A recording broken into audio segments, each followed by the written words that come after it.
headline I'm about to read is extremely important as it highlights the level of insanity of those behind the curtain, the shadow government. It reveals just how far off the rails the train is at this point. The headline is this: coal ash, this is coal fly ash, quote, why in the world would we be importing it? This is from the Seattle Times. To give some background on this study, previously peer-reviewed study that's been rescinded by those in power, by a nuclear physicist named Marvin Herndon. I know Marvin, and I salute his work in this area. His testing of precipitation samples that showed the same chemical signature as coal fly ash, precipitation samples below heavily sprayed geoengineered skies.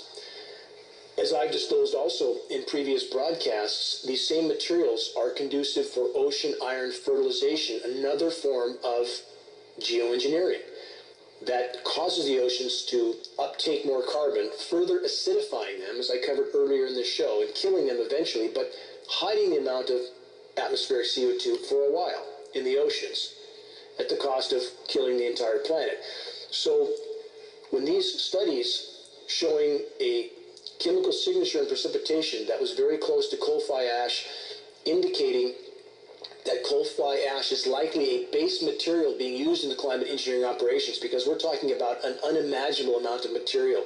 Stated goal by geoengineers like David Keith to put 20 million tons of this material in the atmosphere daily, and the amount of material it takes to cause global dimming, the amount of direct sunlight no longer reaching the surface of the planet, the amount of material it takes to cause a 30% global dimming is unimaginable.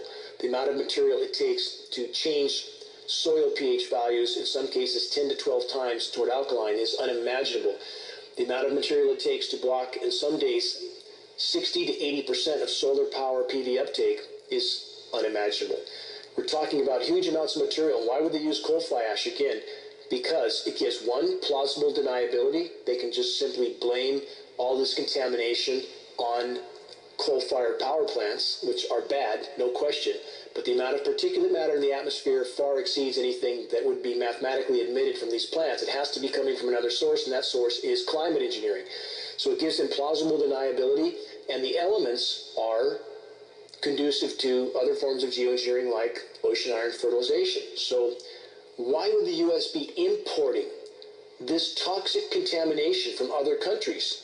We have to ask ourselves, don't we? So we can blame it on China, perhaps. We can blame all the pollution, all the atmospheric particulate fallout on some other source. Scapegoating, again, as I mentioned earlier in the show. From this report, with the headline, Coal Ash, Why in the World Would We Be Importing It?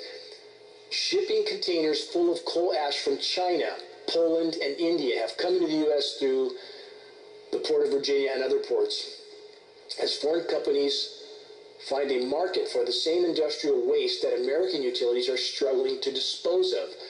Quote, we have millions of tons of this sitting along our riverbank, said Travis Blankenship, former government affairs manager for the Virginia League of Conservative Voters. Why in the world would we be importing it from other states and countries? Because that chemical signature, if some of this is mixed in, can give some sort of plausible deniability for the true source of this contamination being sprayed into skies all over the globe as a base material. Again, there's likely many processing additives going into this material as it's then utilized and dispersed in our skies. But ask yourself, why would our government be importing toxic coal fly ash from other countries?